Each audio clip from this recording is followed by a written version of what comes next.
Morning to all of you. Feeling fresh? Okay. Homework के जो questions दिए थे आपको, उसमें पहले क्वेश्चन नंबर 12 और उसके बाद क्वेश्चन नंबर 18, दो क्वेश्चन होमवर्क को दिए थे. होमवर्क के questions I assume you have done. Virtual वाले स्टूडेंट्स अगर आपने नहीं किया तो आप लोग गारंटी एग्जाम में पास नहीं हो सकते. ध्यान दो, जो वर्चुअल के स्टूडेंट्स होमवर्क नहीं करते, ध्यान दो, वर्चुअल क्लास लगाने से आप पास हो जाओगे ऐसा नहीं है.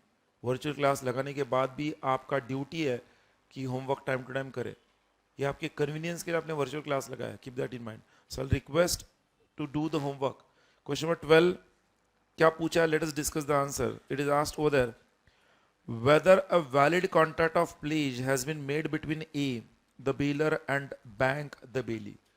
मैं क्वेश्चन को पढ़ता हूँ, समझता हूँ. यहां पर पूछा है कि ए के बीच में और बैंक के बीच में जो कॉन्ट्रैक्ट हुआ है, क्या एक वैलिड कॉन्ट्रैक्ट ऑफ प्लेज हुआ है कि नहीं, ऐसा पूछा है. When I read the question, A the baler pledges a cinema projector and other accessories with a Cine Association Cooperative Bank Limited, the bailey, for a loan. मतलब loan के बदले में ए ने क्या प्लेज किया? Projector and accessories. A requests the bank to allow the pledged goods to remain in his possession and promises to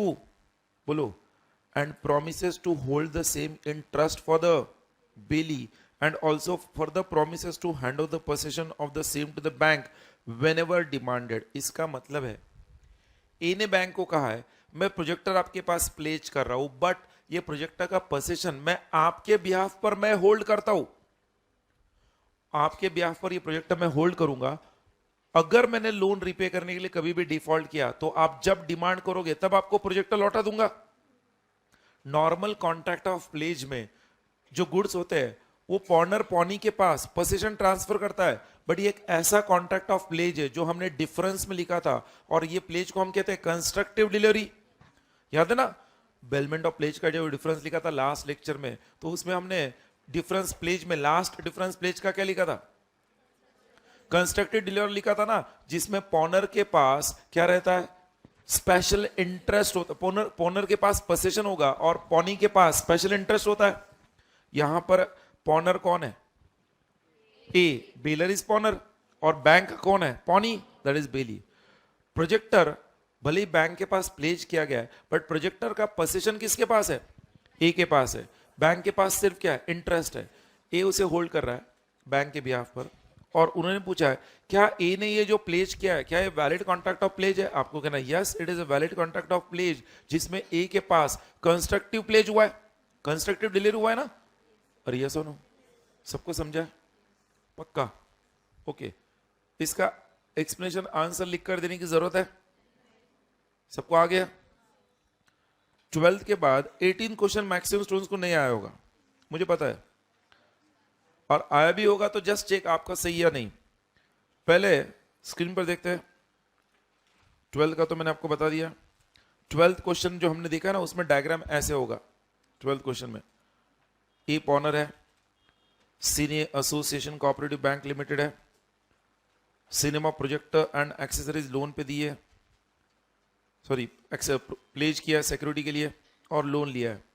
तो ये जो प्रोजेक्टर और एक्सेसरीज है उनका डिलीवरी कैसे दिया? कंस्ट्रक्टिव डिलीवरी है. और ये सिक्योरिटी के लिए कंस्ट्रक्टिव डिलीवरी में पोजीशन किसके पास रहा? ए के पास ही रहा, सिर्फ ओनरशिप ट्रांसफर हुआ है बैंक को. ये डायग्राम 12th का है. आई होप जिन्होंने डायग्राम ड्रॉ नहीं किया होगा at least they will understand how to draw diagram. Will go to the 18th question. 18th question का ये डायग्राम है, बट वो डायग्राम दिखाने से पहले क्वेश्चन पढ़ते हैं. क्वेश्चन में पूछा है whether the bank will succeed in the said suit. I just understand कि बैंक सक्सीड होगा कि नहीं, ये पूछा है. मैं पढ़ता हूं. Ravi send a consignment of goods worth 60,000 by railway and got a railway receipt.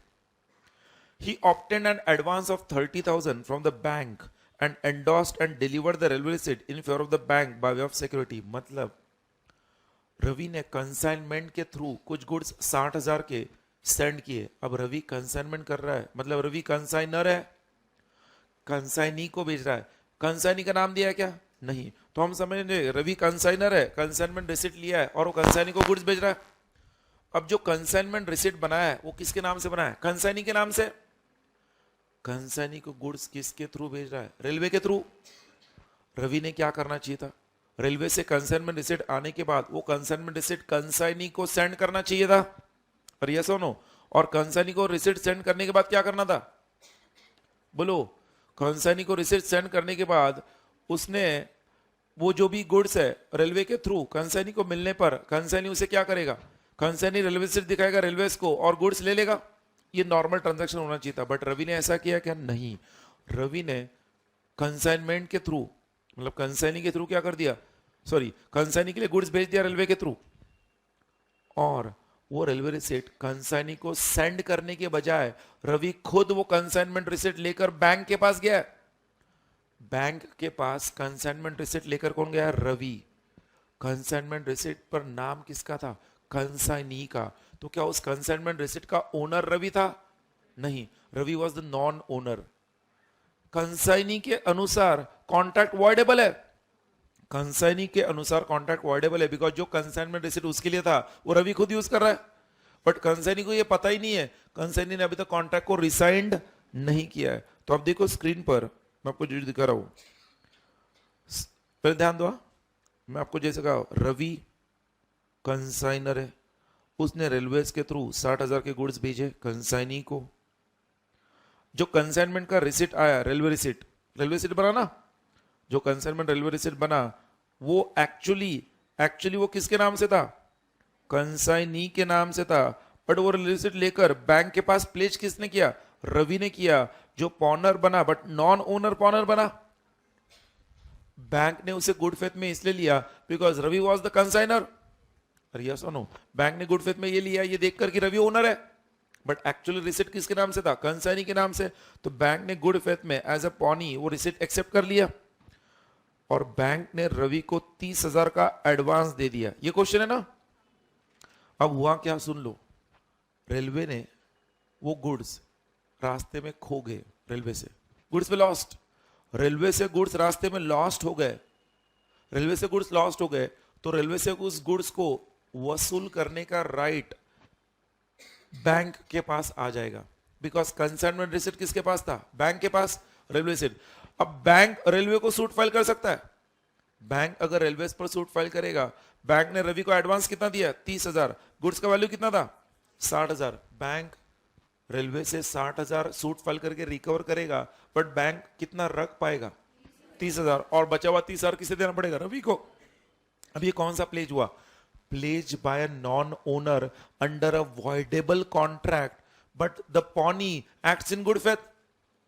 एक वॉइडेबल कॉन्ट्रैक्ट जो अभी तक रिसाइंड नहीं हुआ है। यहां पर रवि नॉन ओनर है, रेलवे रिसिट जो कंसाइनी के नाम से था, कंसाइनी के अनुसार कॉन्ट्रैक्ट वॉइडेबल है, बट कंसाइनी ने अभी तक उसे कैंसिल नहीं किया है, फिर भी ये कॉन्ट्रैक्ट एंटर हुआ है, बैंक ने गुड फेथ में एंटर किया है, कॉन्ट्रैक्ट इज वैलिड। वो करते हैं पक्का? मैं आपको इसका आंसर लिख कर दे रहा हूं, आप 18 क्वेश्चन कॉपी कर लो आपके नोट्स में, पहले डायग्राम। हालांकि ये डायग्राम कहां पर आएगा? फैक्ट्स ऑफ द केस में। फैक्ट्स ऑफ द केस में डायग्राम आएगा, समझ रहा है कि नहीं? Just copy that.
डायग्राम सबको समझा है?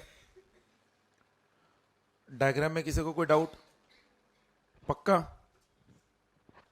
अगेन मैं रिपीट कर रहा हूं, डायग्राम में रवि कंसाइनर था पहले, और कंसाइनर कहते हुए उसने गुड्स कंसाइनी के नाम से सेंड किए रेलवे के थ्रू 60,000 के, क्योंकि वो कंसाइनमेंट है, डेफिनेटली कंसाइनी के लिए भेजा है। रेलवे से जो मिला है रेलवे रिसिट, वो एक्चुअली किसके नाम से बना है? कंसाइनी के नाम से। बट वो रेलवे रिसिट लेकर रवि खुद बैंक के पास गया है, और रवि ने वो रेलवे रिसिट बैंक के पास प्लेज किया। बैंक ने भी उसे क्यों लिया, एक्सेप्ट किया है? बिकॉज रवि कंसाइनर है रिसिट पर, कंसाइन इज द ओनर। और ये सुनो, बैंक ने गुड फेथ में ले लिया, ये सोचकर कि रवि जो प्लेज कर रहा है वो कंसाइनी के बिहाफ पर कर रहा है। बैंक ये क्या सोच रहा है, कंसाइनी के बिहाफ पर रवि प्लेज कर रहा है, बट कंसाइनी को इसके बारे में पता है क्या? नहीं। और रवि ने वो प्लेज करके 30,000 का एडवांस ले लिया। अब ऐसे केस में कंसाइनी के अनुसार कॉन्ट्रैक्ट वॉइडेबल है, बट उसने कैंसिल नहीं किया है जब ये प्लेज हुआ था, contract of pledge is valid. तो अब लिखो डायग्राम के नीचे प्रोविजंस, जैसे मैं स्क्रीन पर लिख रहा हूं, लिखो provisions as per Indian Contract Act 1872। उसमें हम लिखेंगे point number 1, the given question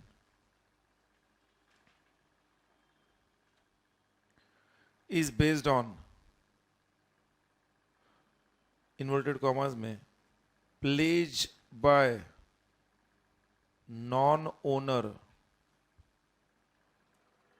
अरे ये सुनो, प्लेज बाय नॉन ओनर है ना, और आगे डैश करके क्या लिखोगे? Under a voidable contract, pledge by non owner dash under a voidable contract. Point number 2 आप लिखोगे any contract of pledge, any contract of pledge created by a non-owner shall be valid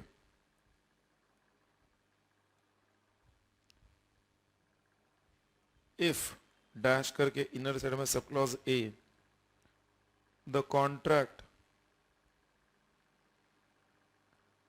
is not rescinded। rescind का मतलब क्या है? Cancel. Contract is not rescinded before the contract of pledge. Pledge contract होने से पहले वो contract cancel होना नहीं चाहिए। और ये सुनो, and sub clause B, the pony, बोलो क्या आएगा? Pony acts in good faith. Good faith मतलब पॉनी को पॉनर के डिफेक्टिव टाइटल के बारे में पता नहीं है। पॉनी को पॉनर के डिफेक्टिव टाइटल के बारे में पता नहीं है। यहां पर बैंक को यह नहीं पता था कि रवि जो कंसाइनमेंट कर रहा है वो कंसाइनी के कंसेंट के बगैर कर रहा है। बैंक ने तो कंसाइनमेंट रिसिट पर रवि का नाम दिखा एज अ कंसाइनर, बैंक ने गुड फेथ में ले लिया। उसके बाद पॉइंट नंबर 3 लिखो प्रोविजन में ही, अब लिखो pony has all the rights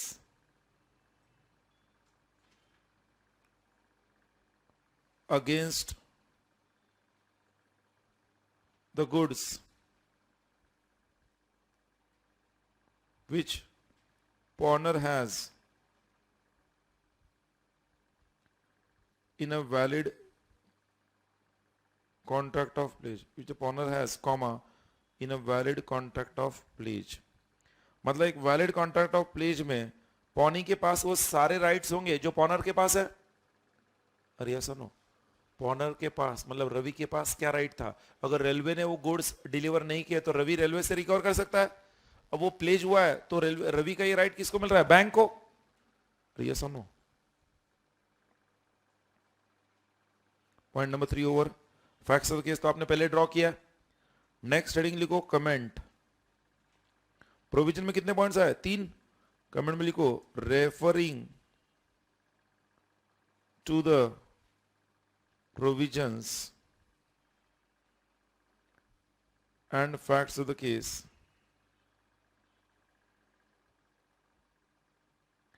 given above,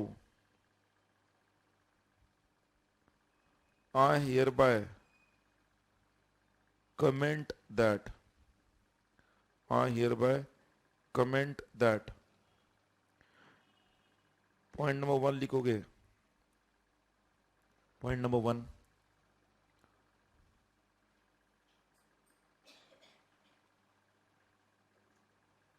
The contract of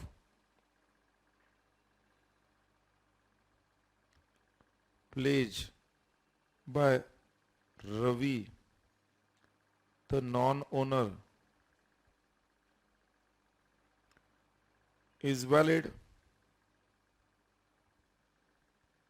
Yes or no? Number 2. Hence, bank has right. Bank has right to sue railways. To sue railways for loss of goods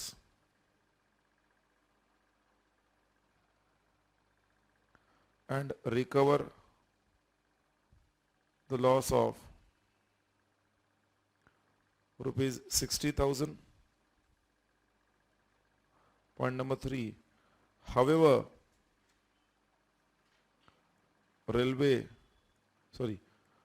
bank बोलो can retain कितना? Only rupees 30,000, which is their interest. उनका interest उतना ही है ना, interest, and hand over the balance. Hand over the balance rupees 30,000 to Ravi, comma, the non-owner pawner. Non-owner pawner. Everyone agrees? Yes or no? Comment over. Provision कितने points का हुआ? 3. Comment 3. Comment में क्या लिखना है? जो क्वेश्चन दिया था मैंने उन क्वेश्चन के शब्दों का इस्तेमाल कहां पर किया? कमेंट में. प्रोविजन में कहीं पर भी रवि या बैंक का या रेलवे का नाम आया? नहीं. कमेंट ओवर एक लाइन छोड़ने का, कंक्लूजन लिखने का. ये सेम फॉर्मेट कंपनी लॉ में भी आपको फॉलो करना है, ध्यान रखो. कंपनी लॉ में भी सेम फॉर्मेट होता है. कंक्लूजन में आप लिखोगे 10. क्वेश्चन क्या पूछा था? और द क्वेश्चन आस्क्ड. क्वेश्चन का लास्ट वर्ड क्या था वो इंपॉर्टेंट है. What was asked? Whether bank will succeed in the said suit. तो हमारा कंक्लूजन क्या होगा? 10. The bank will succeed in its suit against the railways. Answer over. मैं उस आंसर को बराबर अंडरलाइन कर रहा हूं. Bank will succeed in its suit against the railways.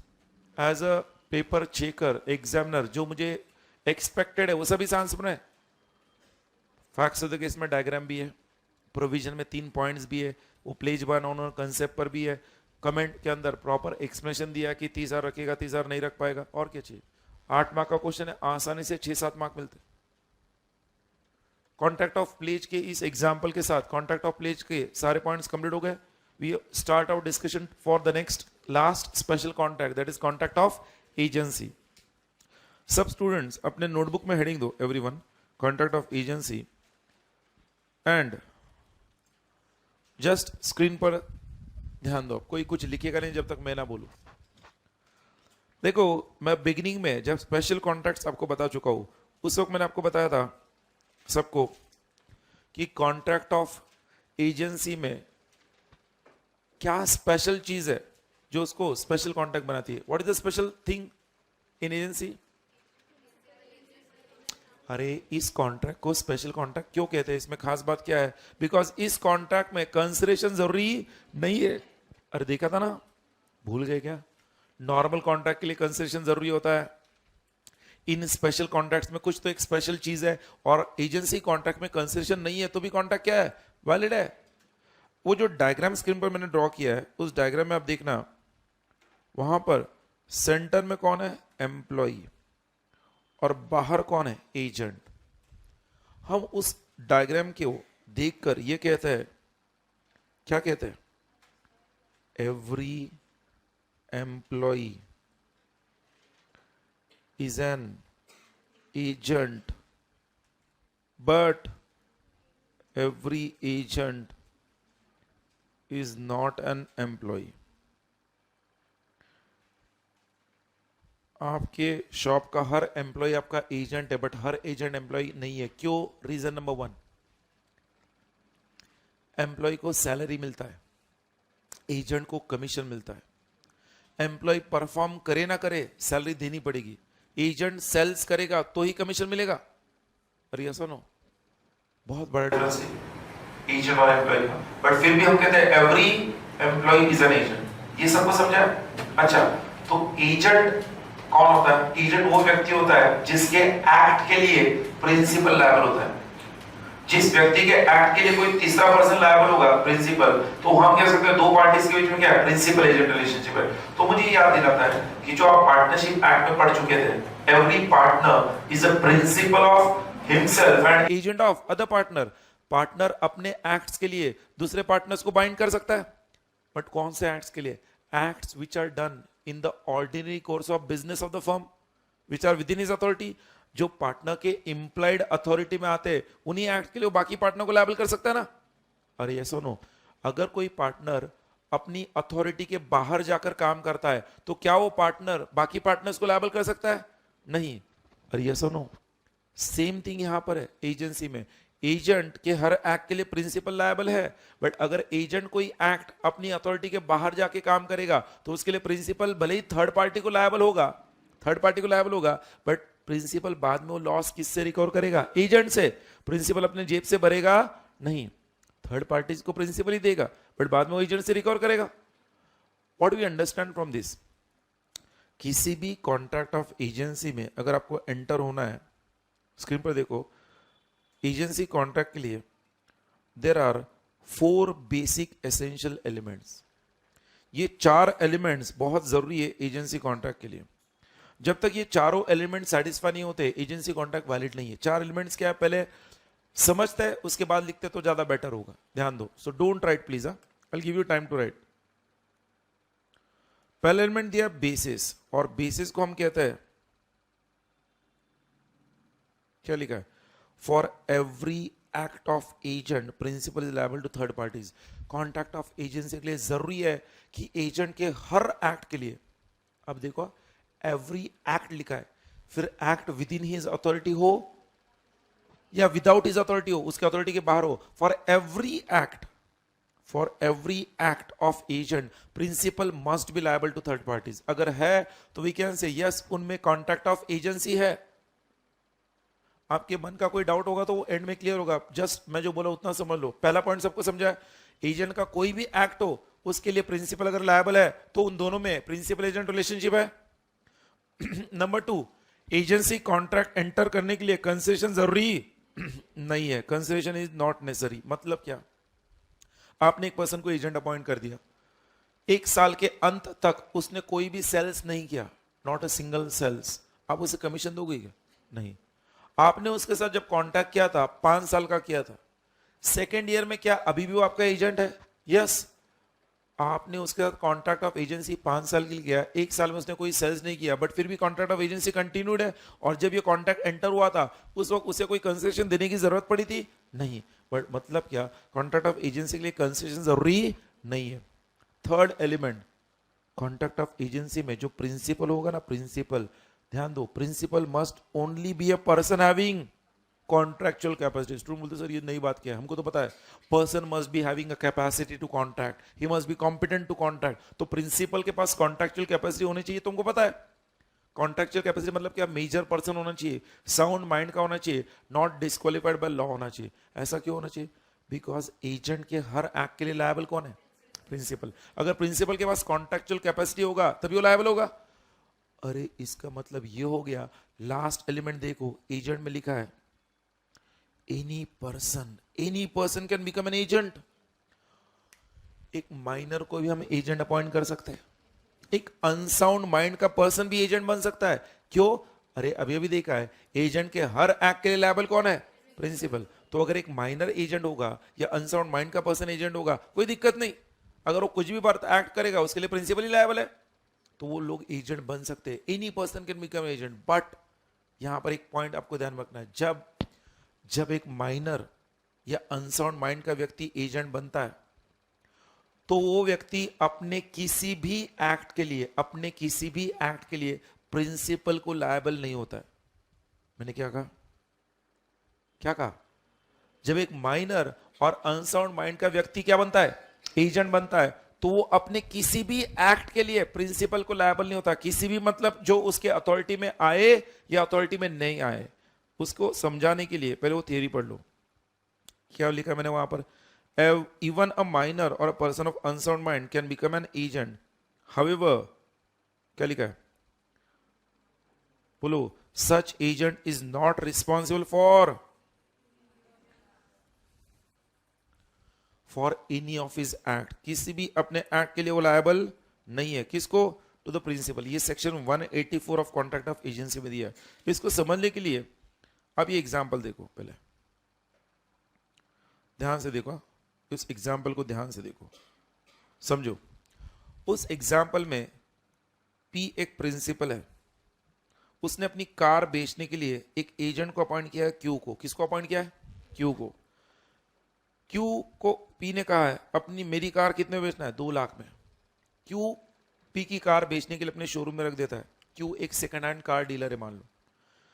Q के शोरूम में एक थर्ड पार्टी आर आता है और वो कार की कीमत इंक्वायर करता है, उसे वो कार पसंद आती है। क्यू के साथ उसका निगोशिएशन होता है और क्यू उसको वो कार 1.5 लाख में देने के लिए रेडी हो जाता है। पी ने कितने में कहा था? 2 लाख में। और क्यू कितने में देने के लिए रेडी हो गया? 1.5 लाख। आर एग्रीमेंट कर लेता है, बोलता है 1.5 लाख में डील डन। एग्रीमेंट होने के बाद आर कार के पेपर्स लेने पी के पास जाता है, पी के पास, प्रिंसिपल के पास, बोलता है कार के पेपर्स दो, एग्रीमेंट हो गया है। पी कहता कितने? बोलता 1.5 लाख। पी कहता खाएगा 1.5 लाख, मैंने 2 लाख कहा था। आर कहता सॉरी एग्रीमेंट इज ओवर। क्या पी आर को कार के पेपर्स देने के लिए बाउंड है? जो लोग नहीं बोल रहे ना, जागो। एजेंट के हर एक्ट के लिए प्रिंसिपल लायबल है। मतलब P is bound to R to give the car papers. P को आर को कार के पेपर्स देने होंगे, कॉन्ट्रैक्ट एंटर हो चुका है। बट अब ऐसे केस में पी क्यू से 50,000 का लॉस रिकवर करेगा, बिकॉज क्यू जो एजेंट है उसने अपने अथॉरिटी के बाहर जाके काम किया।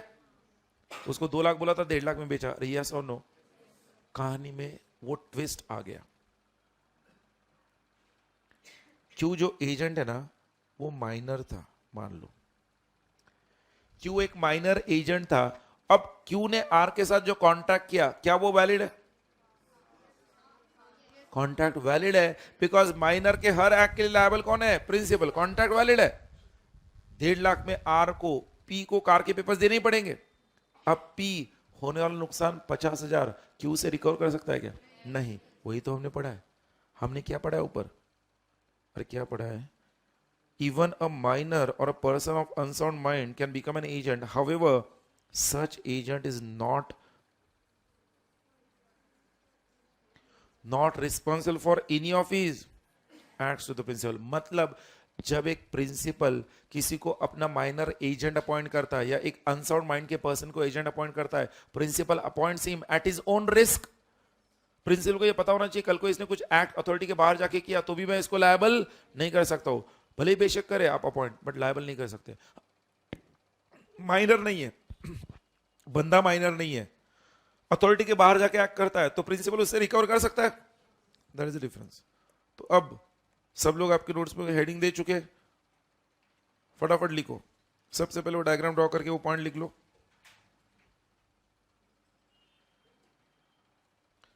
एजेंट और एम्प्लॉय के बारे में वहां पर मैं वो भी लिख रहा हूं। On the left hand side में लिखूंगा agent, on the right hand side लिखूंगा एम्प्लॉय। एजेंट के लिए लिखूंगा गेट्स कमीशन,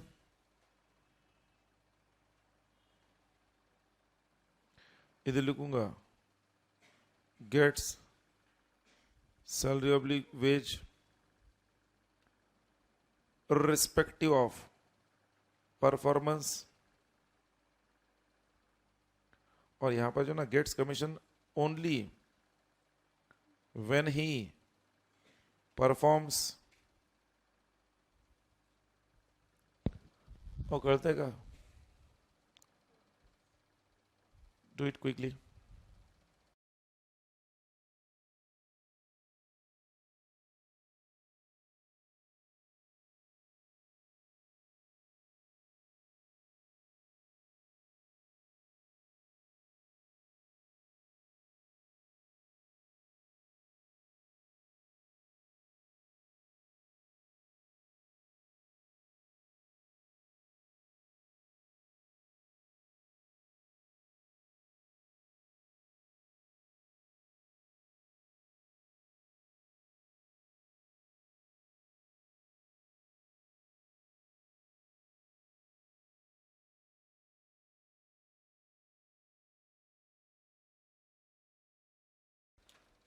हो गया सबका? लिखा है ना? उधर नीचे आप कॉपी करो। अब नेक्स्ट हेडिंग एजेंसी कॉन्ट्रैक्ट।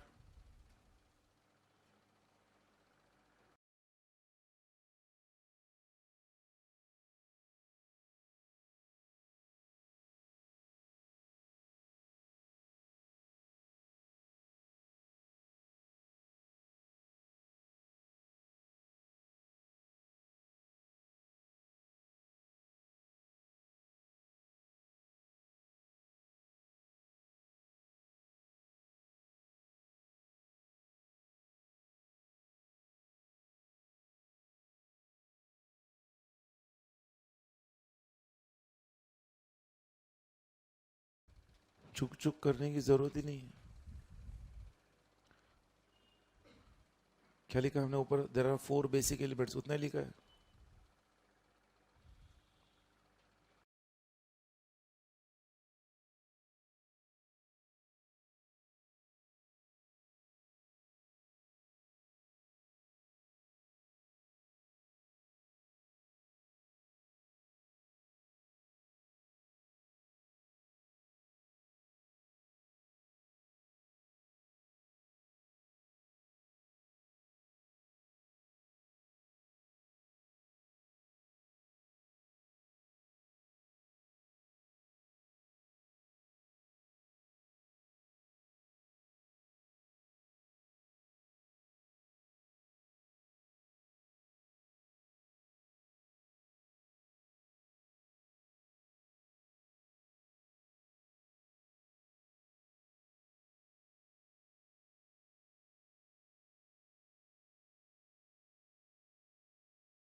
वो जो फोर्थ पॉइंट है उसका एग्जाम्पल भी लिखना है नीचे।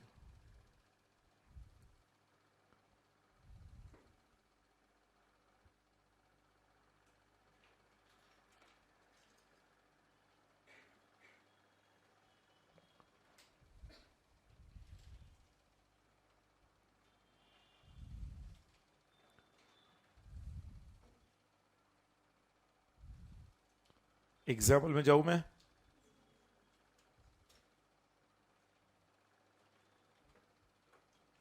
स्टूडेंट का अभी भी नहीं हुआ है।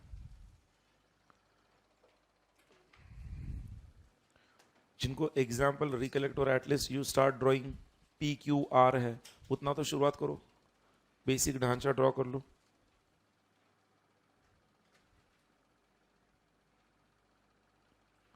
उस एग्जाम्पल के नीचे मैं एक्सप्लेनेशन देता हूं आपको।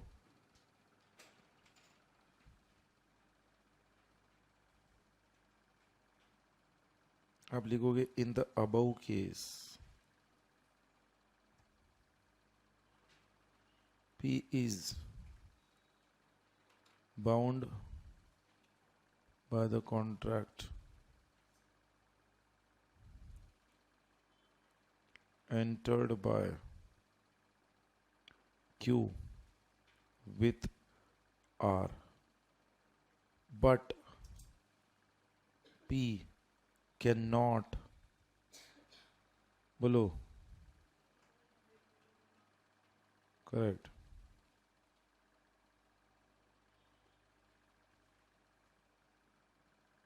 P cannot recover the loss of rupees 50,000 from Q, the agent, as Q is minor। Answer over. मतलब वो फोर्थ एलिमेंट जो हमने लिखा उसका एग्जाम्पल भी लिख लिया। और ये सुनो, तो 4 एलिमेंट्स जो कॉन्ट्रैक्ट ऑफ एजेंसी के लिए जरूरी है। पहला एलिमेंट क्या जरूरी? किसी भी कॉन्ट्रैक्ट ऑफ एजेंसी के लिए फर्स्ट एलिमेंट क्या होना चाहिए? बेसिस। बेसिस मतलब प्रिंसिपल के हर एक्ट के लिए लायबल कौन है? एजेंट के हर एक्ट के लिए लायबल कौन है? प्रिंसिपल। देन नंबर 2, कंसेशन जरूरी नहीं है। नंबर 3, प्रिंसिपल के पास कॉन्ट्रैक्चुअल कैपेसिटी होना जरूरी है। नंबर 4, एजेंट कोई भी व्यक्ति बन सकता है, बट अगर एक माइनर और अनसाउंड माइंड का व्यक्ति बनेगा तो वो अपने किसी भी एक्ट के लिए प्रिंसिपल को लायबल नहीं है। That is over. बढ़ो आगे। नेक्स्ट हेडिंग दो आपके नोट्स में, everyone give the heading in notes. Types of, क्या हेडिंग दोगे? Types of agency contracts. Types of agency contracts, और स्क्रीन पर देखो। Types of agency contracts heading दो और स्क्रीन पर देखो, 1 by 1। पहले समझते हैं वो टाइप्स क्या क्या है। वहां पर एजेंसी कॉन्ट्रैक्ट के टाइप में आपको मिलेगा, पहला टाइप मैंने दिया agency bye express agreement. Express agreement मतलब कैसे एंटर होता है? ओरल और इन राइटिंग। अच्छा, एक्सप्रेस का तो हमको पता है कि दोनों पार्टीज में कॉन्ट्रैक्ट हो गया, इन राइटिंग में एग्रीमेंट हुआ, एक्सप्रेस एग्रीमेंट से एजेंसी हो गया। ओरल और इन राइटिंग में हो सकता है। व्हाट इज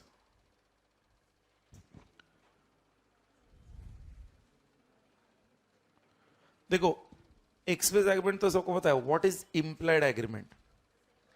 इंप्लाइड एग्रीमेंट मतलब बाय लॉ कंपल्सरी एंटर हो गया, तो एक्सप्रेस हो गया, इंप्लाइड हुआ। फर्स्ट, सेकंड, थर्ड दिया agency by necessity, and fourth लिखा agency by operation of law, fifth दिया agency by ratification. So we can say A, B, C, D and ये E, ऐसे 5 टाइप्स है। But 1 by 1 will go. Express agreement कैसे होगा?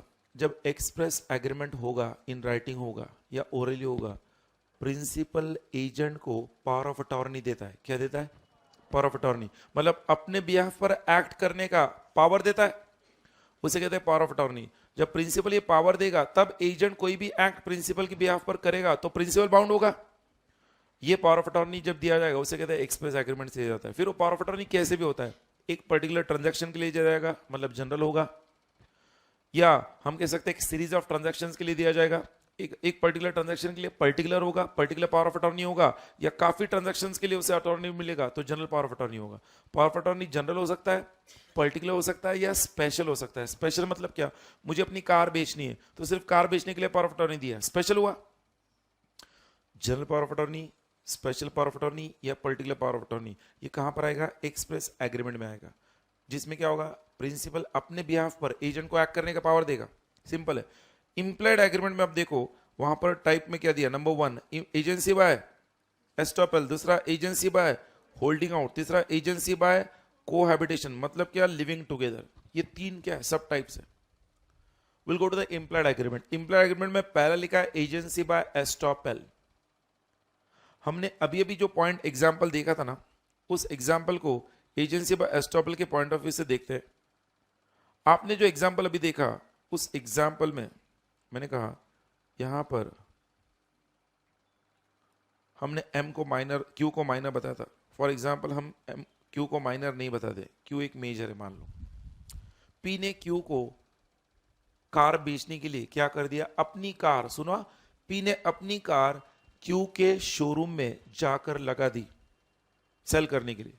मतलब P by his conduct or by his action has made the public know that Q is his agent. P ने अपनी car Q के showroom में लगा दी, मतलब पब्लिक को ये बता दिया कि Q को मैंने एजेंट अपॉइंट कर दिया है। कैसे बताया, लिखकर बताया पब्लिक को नहीं, बाय हिज कंडक्ट और एक्शन। Q ने वो कार 1.5 लाख में बेचने का R के साथ एग्रीमेंट कर लिया, ठीक है। R P के पास गया पेपर्स लेने, नेक्स्ट डे P कहता है सॉरी, मैंने कल रात में ही Q से उसकी अथॉरिटी रिवोक की है। ऐसा वो किसे कहता है, आर को कहता है मैंने Q की अथॉरिटी कैंसिल की है तो मैं तुमको लायबल नहीं हूं। आर बोलेगा ऐसा नहीं चलेगा। क्यों, जब तुम प्रिंसिपल हो और जब तुम किसी पर्सन को पब्लिकली अपना एजेंट अपॉइंट करते हो, पब्लिकली बाय योर कंडक्ट और बाय एक्शन, तो तुम उसे प्राइवेटली एजेंसी से रिवोक नहीं कर सकते हो। अगर तुम्हें उसे रिवोक करना भी है तो उसका पब्लिक नोटिस देना है, वो कर देगा।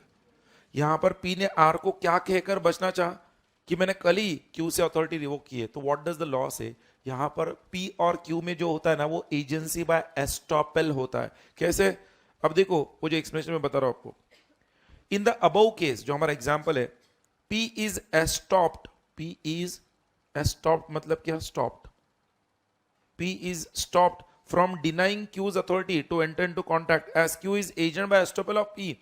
Q agent क्यों है, बिकॉज P ने Q को पब्लिकली एजेंट अपॉइंट किया था, बट क्या वर्ड से किया था, क्या नहीं, बाय कंडक्ट और एक्शन। P ने अपनी कार Q के पास सेल करने के लिए रखा था ना, यस और नो।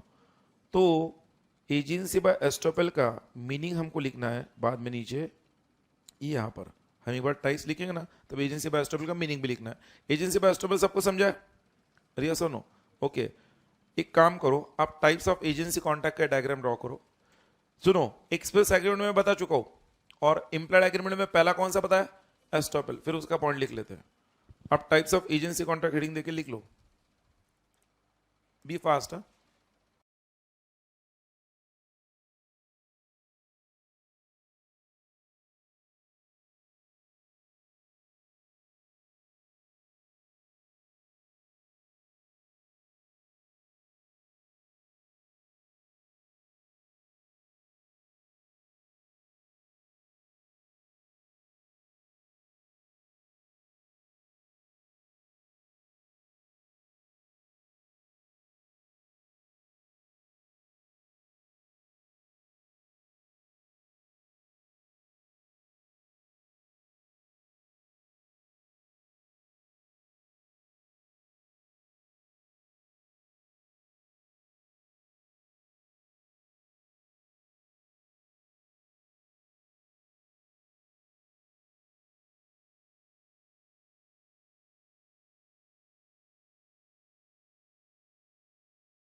कोहैबिटेशन का मीनिंग भी दिया है उधर, लिविंग टुगेदर।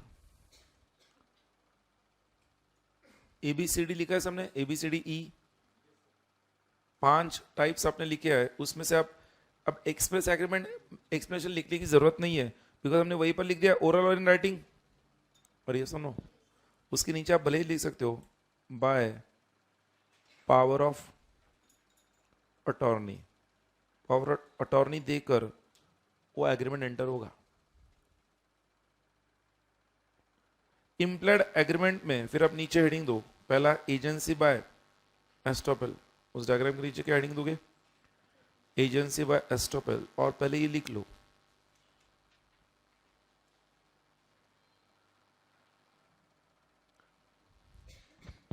क्या लिखा उसमें, बाय हिज कंडक्ट और बिहेवियर। एक व्यक्ति अपने बर्ताव से या बिहेवियर से इंड्यूस करता है, मतलब लोगों को इन्फ्लुएंस करता है, ये कहते हुए किसी पर्सन को अपना एजेंट बना देता है। ये मानना, उनको ये मानने लग जाते हैं वो लोग कि ये उसका एजेंट है, और वो किसी को बोलता है क्या, नहीं, उसके बर्ताव से लोगों को लगता है ये उसका एजेंट है।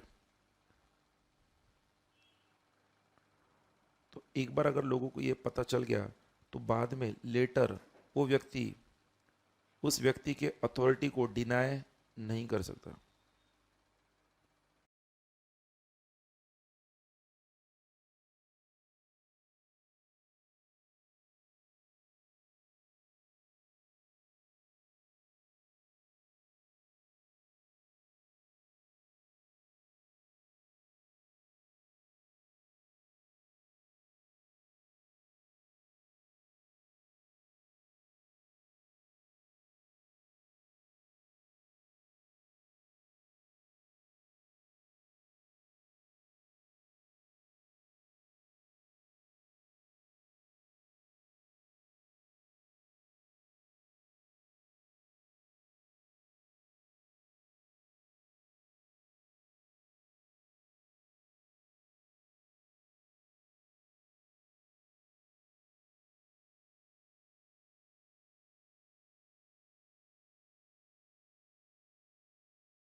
और इसके लिए एग्जाम्पल क्या ड्रॉ करोगे,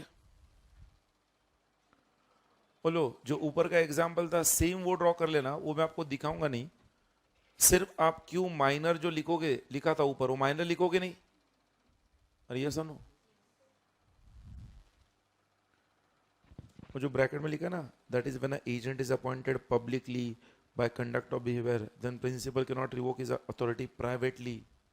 आई होप सबको समझा है, सब लोग है ना भाई मेरे साथ, किस हो गए वर्चुअल वाले स्टूडेंट्स, बातें मत करो। चिप्स वेपर्स खा के बैठते स्टूडेंट या लेके बैठते क्लास में, हाँ हंस रहे स्टूडेंट्स लाइव वाले, देखो आप पर।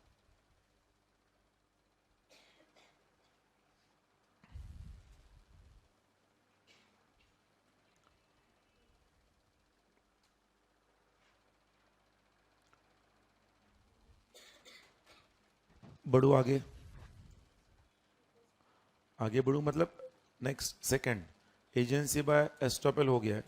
एजेंसी बाय एस्टॉपेल का डायग्राम सबने ड्रॉ किया नीचे। आलस मत करो, आलस इंसान का सबसे बड़ा शत्रु है। सब सेम ड्रॉ करना है, सिर्फ क्यू को क्या दिखाना है, एजेंट, माइनर दिखाना नहीं है। सेकंड हेडिंग देना, उसमें एजेंसी बाय, अब क्या होगा, होल्डिंग आउट। पहले समझ लो होल्डिंग आउट क्या है, उसके बाद आप लिखोगे, तब तक लिखोगे नहीं। मैं ये एजेंसी बाय होल्डिंग आउट का एग्जाम्पल बता रहा हूं, ध्यान दो स्क्रीन पर, आलस नहीं करने का, प्लीज सी, समझो। पहले एक्स और जेड के बीच में कॉन्ट्रैक्ट हुआ है, एक्स बायर है, बायर परचेसर, और जेड सेलर है। एक्स को कुछ गुड्स बाय करने हैं, वो जेड के पास गया, जेड को बोला मुझे गुड्स क्रेडिट पर दो, उधार पर, अगले 1 साल तक मैं तुम्हें टाइम टू टाइम पैसे देते रहूंगा। जेड देखता है एक्स को, एक अच्छा, एक्स रेप्यूटेड बिजनेसमैन है, एक्स जेड कहता है ठीक है 1 साल के लिए तुम्हारे साथ एग्रीमेंट हो गया, तुम्हें क्रेडिट पर मैं गुड्स दूंगा, बट 1 महीने में जो तुम गुड्स बाय करोगे उसका पेमेंट अगले महीने में शुरुआत में दोगे और उसके बाद अगले गुड्स मिलेंगे। एक्स कहता है डील, नो प्रॉब्लम। अब एक्स और जेड में एग्रीमेंट हो गया है क्रेडिट परचेसेस का for 1 year, every month goods purchased, क्या हुआ है, पेमेंट नेक्स्ट मंथ में होगा, करेक्ट। एग्रीमेंट के तहत पहले ही मंथ में एक्स अपने एम्प्लॉय को, किसको, वाई को जेड के पास भेजता है। वाई एक्स का कौन है, एम्प्लॉय है, एजेंट नहीं है, कौन है, एम्प्लॉय। एक्स वाई को जेड के पास भेजता है, बोलता है जाकर जेड से गुड्स लेकर आओ। वाई जाता है जेड के पास, बोलता है गुड्स, जेड कहता है तुम कौन हो, वाई कहता है एक्स ने भेजा है। जेड एक्स को फोन लगाता है, एक्स कहता है हाँ वो मेरा ही आदमी, आप उसे दे दो। जेड वाई को गुड्स दे देता है, अगले महीने की शुरुआत में एक्स जेड को पेमेंट कर देता है। पहले महीने में सब कुछ नॉर्मल, और ये सुनो सेकंड मंथ में भी सेम स्टोरी हो गया। मतलब क्या, वाई गया, जेड ने वाई को गुड्स दिया, अगले महीने की शुरुआत में एक्स ने जेड को पेमेंट कर दिया। Third month the same story, fourth month the same story, fifth month the same story, sixth month में एक्स ने वाई को कैश दिया, कैश, और बोला इस महीने में गुड्स कैश में लेकर आओ, हमारे पास काफी पैसा है, कैश में लेकर आओ, अभी क्रेडिट की जरूरत नहीं है। वाई कैश में जेब में रखता है, जेड के पास जाता है, जेड को कहता है गुड्स, जेड गुड्स देता है, वाई कैश नहीं निकालता है, गुड्स लेके आता है, एक्स को गुड्स दे देता है। नेक्स्ट डे से वाई रफू चक्कर, वाई एब्सकॉन्ड हो गया, 1 महीना खत्म। अगले महीने की शुरुआत में जेड एक्स को पेमेंट डिमांड करता है, एक्स कहता काहे का पेमेंट, इस बार तो कैश में लिया था। जेड बोलता कोई कैश नहीं मिला है। एक्स कहता है ऐसे कैसे, मैंने खुद कैश दिया था अपने हाथ से वाई को। जेड कहता मुझे नहीं पता, ये तुम और वाई जानो। In a contract of agency by holding out, यहां पर एक्स वाई के किए एक्ट के लिए बाउंड होगा और एक्स जेड को पैसा देने के लिए बाउंड होगा। क्यों, लिसन, वाई एक्स का एजेंट नहीं था। वाई एक्स का एजेंट अपॉइंटेड था क्या, नहीं। वाई को बार बार जेड के पास भेजने से एक्स ने वाई को क्या कर दिया, एजेंट कहते हुए डिटरमाइन किया, शो किया है। एक्स ने वाई को बार बार जेड के पास भेजने से क्या हुआ है, स्क्रीन पर पढ़ो नीचे। Y becomes an agent by holding out of X, as X had sent Y to Z on earlier occasions to get the goods. पिछले 5 ओकेजन्स में हर बार X ने Y को भेजा है, तो हर बार Y को भेजने से Z ने क्या मान लिया, Y उसका एजेंट है, उसके बिहाफ पर गुड्स बाय करने के लिए। अरे या सुनो, तो इस बार भी Z ने Y को गुड्स दे दिए बगैर कैश लिए, which was normally entered। वो गलत है। What does the law say? यहां पर खास बात क्या देखो, एस्टॉपल में, होल्डिंग आउट में, होल्डिंग आउट के अंदर यहां पर वाई पहले दिन से एक्स का एजेंट नहीं था। वाई पहले दिन से एक्स का एजेंट नहीं था। एक regular transaction, series of transactions में वाई एक्स के बिहाफ पर जब गुड्स बाय करने गया जेड के पास, तो Y become an agent by holding out. Y is holding out to be a agent, because agent ऐसे ही करता है, प्रिंसिपल के बिहाफ पर एक्ट करता है ना, वो करता है का। सबको समझा, कुछ लोग दिमाग लगा सर आपने कहा था every employee is an agent, but every agent is not employee. My dear friend, मैंने आपको जो कहा था every employee is an agent, उसी की वजह से एजेंट बाय होल्डिंग आउट बना है। यहां पर Y agent by holding out क्यों बना है, क्या वाई के साथ एक्स का कोई एग्रीमेंट हुआ था इन राइटिंग, बट एक्स ने बार बार वाई को सेंड करने से एक्स बाय हिज कंडक्ट और by his action, Y is implied to be the agent of X. Implied agreement में हम देख रहे हैं ना, बट वाई कैसा है, एजेंट बाय होल्डिंग आउट है। ये पॉइंट सुन लो, एजेंसी बाय एस्टॉपल से अलग कैसे है। एस्टॉपल में पहले एजेंट अपॉइंटेड था, फिर उसने बेचा है। यहां पर वो पहले से एजेंट नहीं था, यहां पर क्या था, वो पहले एम्प्लॉय था, बार बार उसको भेजने से वो एजेंट बन गया। Number 1 difference. दूसरा डिफरेंस, एस्टॉपल में जो आपने लिखा है, एजेंट ने थर्ड पर्सन के साथ कॉन्ट्रैक्ट किया था एस्टॉपल में कार बेचने का। कार बेचने का कॉन्ट्रैक्ट किसने किया था? एजेंट ने थर्ड पर्सन के साथ। होल्डिंग आउट में प्रिंसिपल का थर्ड पर्सन से कॉन्ट्रैक्ट है। समझ रहा है क्या? एग्जाम में क्वेश्चन आता है और बोलता है what type of agency it is. आपको देखना है कॉन्ट्रैक्ट किसके बीच हुआ है। अगर कॉन्ट्रैक्ट प्रिंसिपल और थर्ड पर्सन के बीच हुआ है, आपको कहना है ये एजेंसी बाय होल्डिंग आउट है। कॉन्ट्रैक्ट एजेंट और थर्ड पर्सन के बीच में हुआ है, आपको कहना एजेंसी बाय एस्टॉपेल है। सिंपल डिफरेंस समझ रहा है क्या? हालांकि आप सब ने पार्टनरशिप में पढ़ा है partner by holding out and partner by estoppel same है। पार्टनर बाय होल्डिंग आउट में आपने वही पढ़ा है ना, ऐसे ही एस्टॉपेल होल्डिंग आउट में। Yes or no? I'll not discuss that, but same point पड़ा है। हालांकि वहां पर दोनों सेम है, बट यहां पर एजेंसी बाय एस्टॉपेल अलग है, एजेंसी बाय होल्डिंग आउट अलग है। वो करते ही कहा तो जोर से बोलो। वर्चुअल स्टूडेंट्स बोलो, जोर से बोलो। आप भी बोल सकते हो। सबको समझ रहा है? Quickly second point, agency by holding out लिख लो। जैसे मैंने लिखा है वैसे लिखो वहां पर।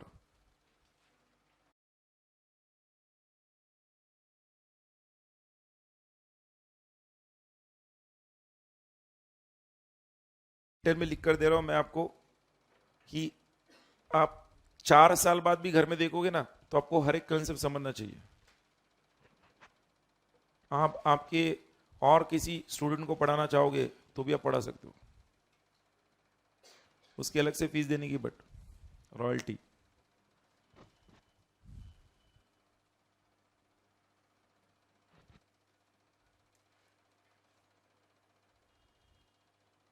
कुछ स्टूडेंट को मैं जो बोल रहा हूं ना झेपता ही नहीं।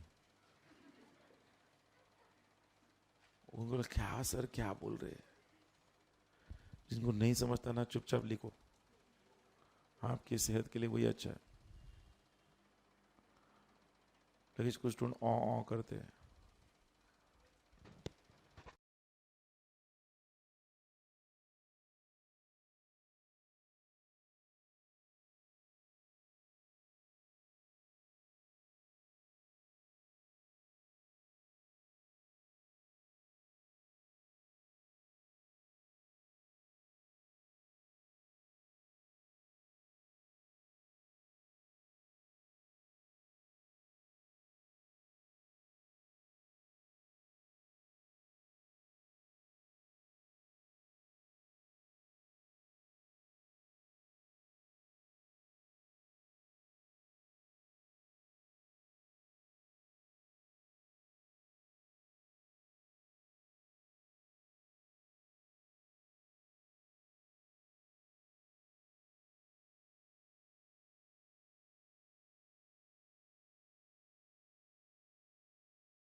हो गया सबका? सबने लिखा है ये? Agency by holding out and agency by estoppel में डिफरेंस समझा सबको? कट। एक मिनट, 2 मिनट बैठ के जा सकते हो, 2-5 मिनट एक कंसेप्ट देखिए। Yes, we start our discussion for that next third type now. देखो टाइप्स ऑफ एजेंसी कॉन्ट्रैक्ट में इम्प्लाइड एग्रीमेंट हो गया, इम्प्लाइड में एजेंसी बाय एस्टॉपेल हो गया, एजेंसी बाय होल्डिंग आउट हो गया। What is the third? Agency by cohabitation. What is cohabitation? मैंने आपको कहा लिविंग टुगेदर। इसका एग्जांपल कॉपी करने के बजाय समझना है, ये आपके दिमाग में फिट करना है आपको। कोहैबिटेशन मतलब living together. A married woman is living with her husband, that is cohabitation, living together. Listen now carefully. Jaya Bachchan, wife of Amitabh Bachchan, but natural. She goes to the Bandra Kurla complex, BKC. Shopping complex for buying some grocery, ration का सामान, उनको भी तो खाना लगता है ना. She goes and buys some grocery at the departmental store. ये बड़े लोगों की खासियत होती है, वो जब जाते हैं ना वो कैश कैरी नहीं करते, they carry cards, you know cards, उनके पास कार्ड्स होते हैं. So at the cash counter over there, she comes to know that she forgot her purse at home and the cards are also at home. She tells the shopkeeper, on my behalf, my husband Amitabh Bachchan will pay the bill. Can she do so? The law says yes. Reason, agency by cohabitation arises. कैसे? When a married woman is living with her husband, she has got every right to pledge her husband's credit for the necessaries purchased by her.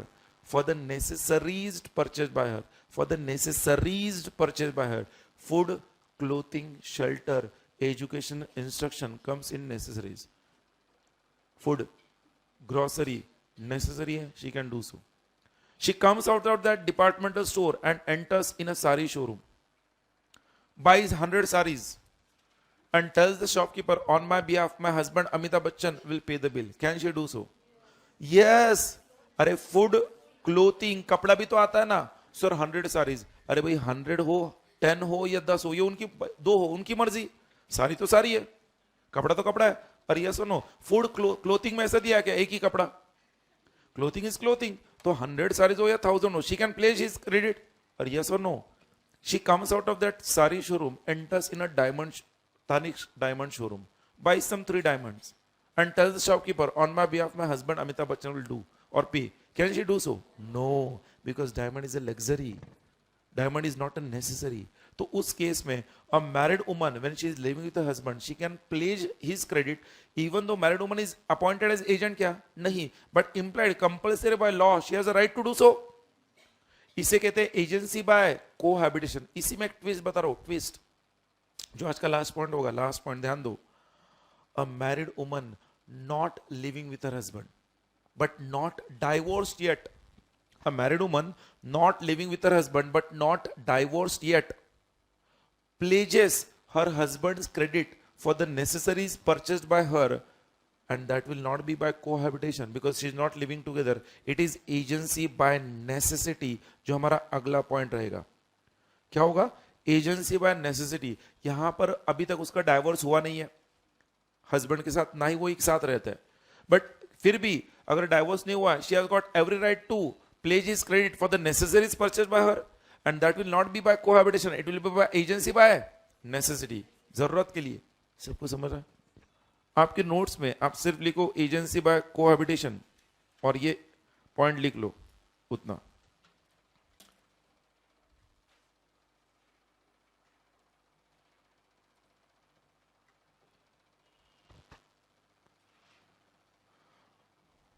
Necessaries को देखो. assume you all have understood what it is. जिसको नहीं समझा वहां पर नीचे लिख सकता है नेसेसरीज में क्या क्या आता है. Food, clothing, shelter, education, instruction. ये आप लोगों ने पढ़ा है ना बेसिक्स में. पर यह सुनो, आपके सीपीटी लेवल में, फाउंडेशन लेवल में पढ़ा है ना आपने.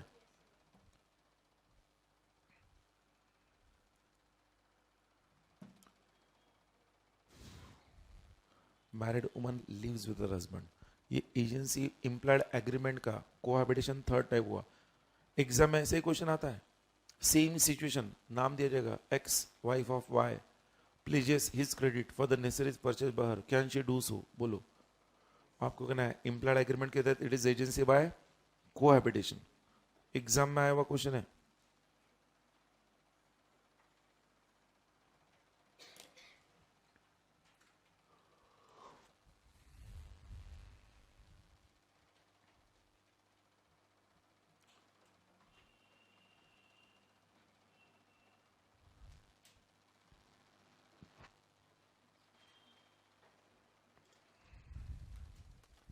बोलो, सबको समझा? एजेंसी बाय कोहैबिटेशन के साथ साथ हम लोगों ने क्या कंप्लीट कर दिया अभी? इम्प्लाइड एग्रीमेंट हो गया ना। इम्प्लाइड एग्रीमेंट के बाद नेसेसिटी वाला पॉइंट मैंने आपको ऑलरेडी बता दिया। नेसेसिटी वाला पॉइंट सबको समझा है? और यस सुनो, अब वहां पर नेक्स्ट क्या दिया, agency by operation of law. Agency by operation of law. What is operation of law? Compulsory by law. Operation of law मतलब क्या? Compulsory by law. What is compulsory by law? Let me explain. एक person का death हो गया तो उसके behalf पर liable कौन है? उसके लीगल एयर्स। लीगल एयर्स क्या एजेंट होते हैं क्या? नहीं, बट कंपल्सरी बाय लॉ वो एजेंट बन जाते हैं। वो कर देगा। एक पर्सन इंसॉलेंट हो गया या ल्यूनेटिक हो गया तो उसके बिहाफ पर भी उसके लीगल एयर्स या ऑफिशियल लिक्विडेटर क्या करेगा? पे करेगा। वो कर देगा। Agency by operation of law में ऐसे पर्सन एजेंट कैसे बन रहे? कंपल्सरी बाय लॉ बन रहे। So that is operation of law. इसका एक्सप्लेनेशन भी आपको सिर्फ वहां पर क्या लिखोगे, agency by operation of law के उधर आप लिख लो।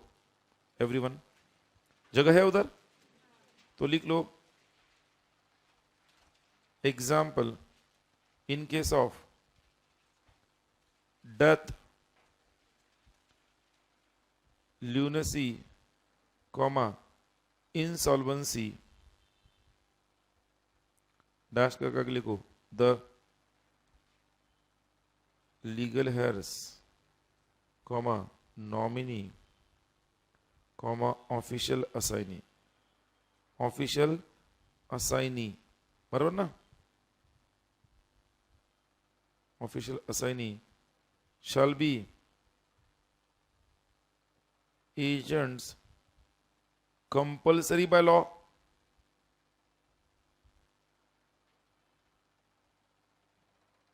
और करते का agency by operation of law भी हो गया।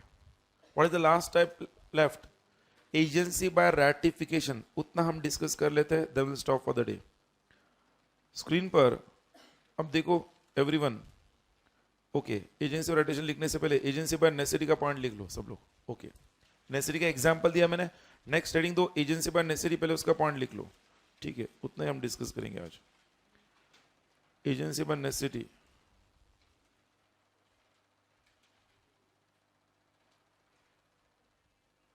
हेडिंग दो एजेंसी बाय नेसेसिटी। कोहैबिटेशन हम लिख चुके हैं, ऑपरेशन ऑफ लॉ लिख चुके हैं, नेसेसिटी पेंडिंग था।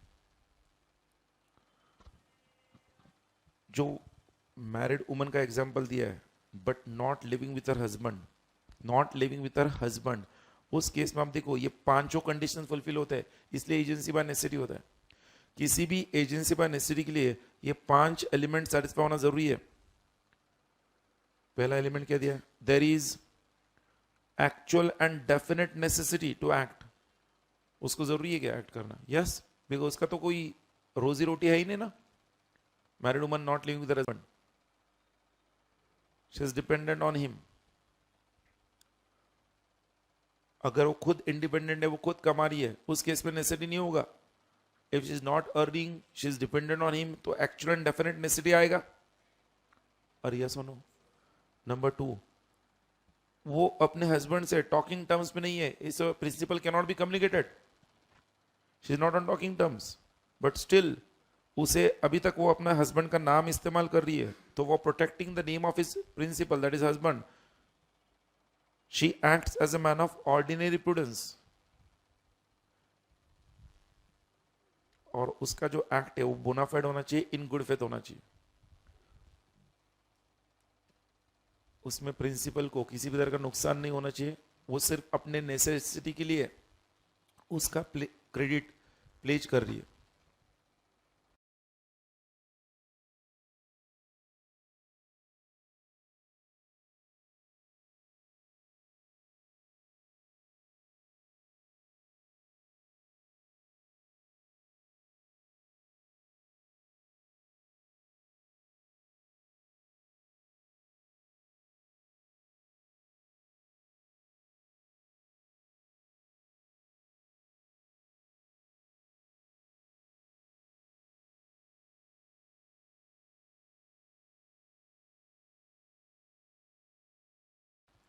लिखा है सबने?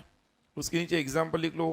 पहला एग्जाम्पल जो मैंने दिया, married woman not living with husband, screen पर देखो जैसे दिया। सेकंड एग्जाम्पल आप लिख लो वहां पर, हॉर्स पुणे रेलवे मुंबई, और ये लिखने के बाद आपको कॉन्ट्रैक्ट ऑफ बेलमेंट, मैंने आपको एक एग्जाम्पल दिया था, बेलर ने अपना हॉर्स रेस कोर्स के लिए, मुंबई महालक्ष्मी रेस कोर्स के लिए क्या किया था, रेलवे को सौंप दिया था, तो वहां पर बेलमेंट हुआ था, transfer of position without transfer of ownership. Horse Mumbai तक पहुंचाने तक बेलमेंट हुआ। मुंबई में हॉर्स पहुंचने के बाद रेलवे में और उस हॉर्स के ओनर में एजेंसी बाय नेसेसिटी हो गया। क्यों? जब पुणे से रेलवे को हॉर्स दे दिया, वो बेलर बना, रेलवे भी नहीं बना, हॉर्स मुंबई पहुंच गया, कॉन्ट्रैक्ट ऑफ बेलमेंट ओवर। अब वो जो रेलवे था वो उस ओनर की क्या बन गए, एजेंट।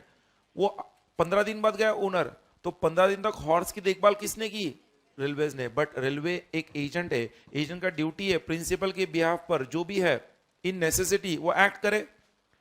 प्रिंसिपल के बिहाफ पर एजेंट को एक्ट करना है ना, एजेंसी बाय नेसेसिटी में रेलवेज एजेंट बन जाएंगे और व्यक्ति प्रिंसिपल। अब railways were not in talking term, देखो ये पांचों पॉइंट्स वहां पर फिट होते हैं हॉर्स वाले एग्जांपल में। सबको याद आ रहा है ना? अरे यस और नो? तो वहां पर रेलवे के पास हॉर्स था और जो ओनर था वो पुणे में था, तो रेलवे को उस हॉर्स की देखभाल करने का एक्चुअल एंड डेफिनेट नेसेसिटी आ पड़ा। अरे यस और नो? आगे प्रिंसिपल के साथ वो कम्युनिकेट क्यों नहीं कर सकते थे? प्रिंसिपल पुणे में था और हॉर्स बोलो मुंबई में था, principal can not be communicated. Act done is for protecting the principal, क्योंकि हॉर्स की देखभाल करना ये प्रिंसिपल के हित में था, प्रिंसिपल को प्रोटेक्ट करने के लिए रेलवेज ने काम किया। Railway acted as a man of ordinary prudence, ऐसा सोच के कि वो हॉर्स खुद का है, उनको देखभाल करनी है, बिकॉज उनको पैसे मिले ना बदले में। They must act in bona fide interest, मतलब उन्होंने क्या करना चाहिए, इन गुड फेथ में एक्ट करना चाहिए। डेफिनेटली जब वो प्रिंसिपल आ जाएगा, एजेंट ने जितना भी खर्चा किया एक्स्ट्रा वो रिकवर कर लेगा। सब कुछ समझा? एजेंसी बाय नेसेसिटी के दो एग्जांपल्स देखे। With that to examples, the last heading अब दो आपके नोट्स में, agency by ratification, last heading दो एजेंसी बाय रैटिफिकेशन, और वो लिख लो एजेंसी बाय रैटिफिकेशन। अच्छा ठीक है, मत लिखो, रहने दो। थोड़ा सा आज एक बार रिवीजन करते हैं जो डिस्कशन हुआ है, and then will stop for the day. Agency ratification fresh mind से पढ़ते। आज थोड़े थके थके लग रहे हो आप, बहुत ज्यादा आपको ओवरडोज हो गया ऐसा लग रहा है। इवन वर्चुअल वाले स्टूडेंट्स अक्सर थक कर आते हैं। So let us revise quickly, will not right that, जाने दो, मत लिखो। क्या डिस्कस किया हमने आज, मुझे बोलो। सबसे पहले हमने वो दो क्वेश्चंस, क्वेश्चन नंबर 12 और 18 जो थे कॉन्ट्रैक्ट ऑफ प्लेज को लेकर, वो डिस्कस किए। वो दो क्वेश्चन सबको क्लियर है? फिर हमने कॉन्ट्रैक्ट ऑफ एजेंसी का डिस्कशन स्टार्ट किया, जिसमें देखा है कि एजेंट और एम्प्लॉय में डिफरेंस क्या है। दोनों में डिफरेंस है, हर एजेंट एम्प्लॉय नहीं होता है, बट हर एम्प्लॉय एजेंट होता है। फिर हम देखा किसी भी कॉन्ट्रैक्ट ऑफ एजेंसी में एंटर होना है, कितने एसेंशियल एलिमेंट्स है, 4। पहला वर्ड क्या है, बेसिस, मतलब क्या, प्रिंसिपल के हर एक्ट के लिए, एजेंट के हर एक्ट के लिए प्रिंसिपल लायबल होना चाहिए। दूसरा, कंसेशन जरूरी नहीं है। तीसरा, वेरी गुड, तीसरा हम कहते हैं principal can must have a contractual capacity. चौथा, any person can become an agent, but when a minor or a person of unsound mind is appointed as agent, he is not responsible to the principal for any of his act. इसका section क्या देखा, 184, yes or no? उसको लेकर question देखा।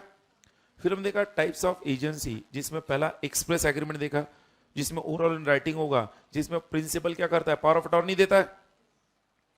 Implied agreement में पहला type देखा estoppel. Estoppel में कौन सा वर्ड इंपॉर्टेंट है, बाय कंडक्ट और बाय बिहेवियर। एक पर्सन अपने बिहेवियर और बर्ताव से किसी दूसरे को एजेंट पब्लिकली अपॉइंट करता है, तो बाद में उसकी अथॉरिटी प्राइवेटली विड्रॉ और रिवोक नहीं कर सकता है। फिर एजेंसी बाय होल्डिंग आउट में एक व्यक्ति किसी पर्सन को बार बार सेम ट्रांजैक्शन के लिए भेज रहा है, भले वो एजेंट नहीं था, बट बार बार रिपीटेडली भेजने से that person becomes a agent by holding out. अरे यस और नो? तीसरा था cohabitation. A married woman living with her husband can pledge her husband's credit for the necessaries purchased by her. चौथा था necessity, जिसमें दो एग्जांपल देखे, married woman not living with her husband वाला और सेकंड हॉर्स वाला। अज्यूम दोनों समझा है? फिर देखा operation of law. Operation of law में क्या देखा था, एक तो डेथ, ल्यूनेसी और इंसॉल्वेंसी हो गया। डेथ के केस में कौन लायबल होगा, लीगल एस। ल्यूनेसी के केस में नॉमिनी। और इंसॉल्वेंसी के केस में ऑफिशियल असाइन, इसलिए वो बराबर दिया है, मतलब वो लोग लायबल होंगे to pay the creditors. Last agency by addition वो कल बिगनिंग में हम देखेंगे and then will cover up some questions over here. Tomorrow contract of agency will get over and the special contracts part will also get over. ठीक है? Thank you. Have a nice day.